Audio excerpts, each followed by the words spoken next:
Yeah, I mean, I hear you. It's not that tough to talk about essentially doing what, and this, I appreciate this ship has sailed. This is completely me being James O. Brexit, but allow me a moment of indulgence, is that you could do all of this while you were still a member of the European Union. You could have income thresholds. You could insist that people had a job lined up. They do it in Belgium. They do it to a lesser extent in Germany. But that debate's over. What he seems to be doing is addressing a fascinating constituency of people who said that they had no problem with immigration. They just didn't like uncontrolled immigration. Yes. Now, there are people in that constituency. I want to make that absolutely clear. But they are also clothes that racists put on in order to pretend that they actually were comfortable with foreigners coming to this country, but they couldn't actually say what they really thought, which was that there were too many brown faces on the tills in Tesco, and that's why they voted for Brexit, as one of my famous callers stated. So he's addressing that, and no one knows how big that constituency is.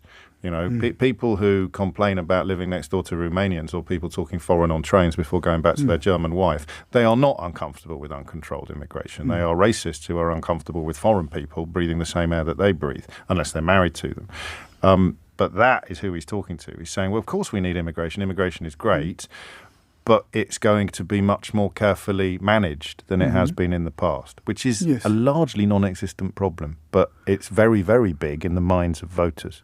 It's very big, and he wants to make sure that he can...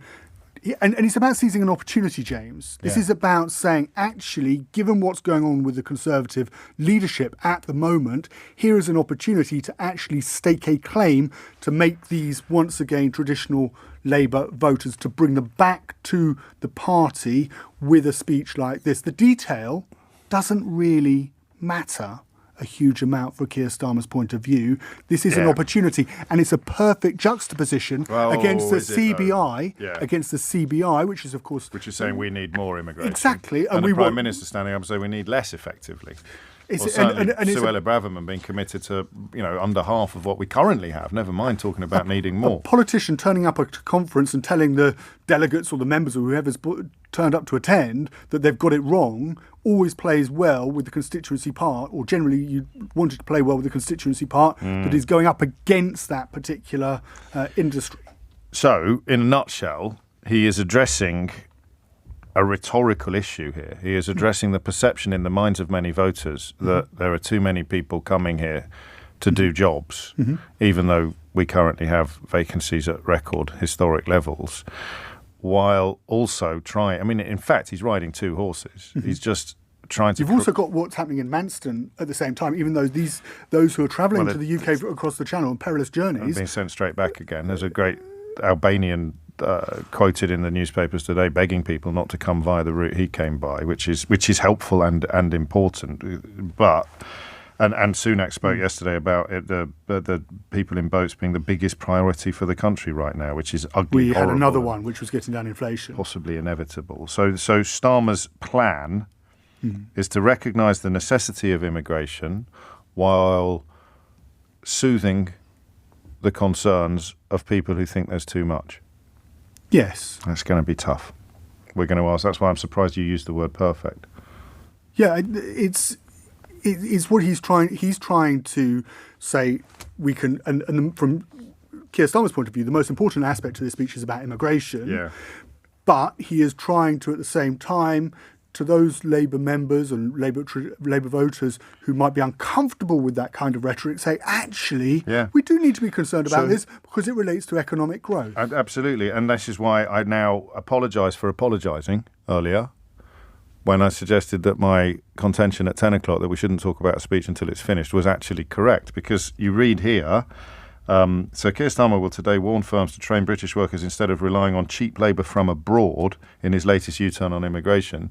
And although he used the word immigration and the word labour in the same paragraph, he didn't actually say that. He is opposed to cheap labour, whoever it is doing the labour. And he is committed to the idea of getting higher wages and better conditions for everybody, wherever they came from. But he thinks that if you have a queue for a job, it's not unreasonable to suggest that you don't need to go beyond these shores to find people to add to the queue if people here have been adequately trained to take up the job in the queue. Basically. Yeah, so we were right to wait until the speech was finished. Imagine if you'd been talking about this based on Daily Mail and Daily Telegraph headlines and front pages, you would have given your listeners or your readers a completely different idea of what the Labour leader has actually done this morning. One other thing. Theo has his hand up. So, I think Keir Starmer and the Leader's Office will be very pleased with those headlines in the Daily Mail and Daily Telegraph. I do too. Final question, and this I think is illustrative of what we've just discussed and defined. Who are these people that are currently not being trained? Because the big objection to immigration from, and again, I'm sure some people are real and do exist, but the ones who were massive racists pretending to have valid concerns, was that it was unskilled immigration coming in. That was the problem, all people who were unskilled coming in. So who are all the Brits, where are all the Brits who would be filling vacancies that currently exist if only there'd been more training?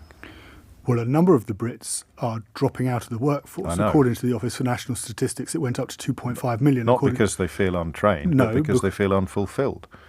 Or unwell. Yes. Often unwell, and because of long-term sickness. And that's a problem that will need to be addressed fairly quickly, because it's going to cause huge pressures on the welfare system.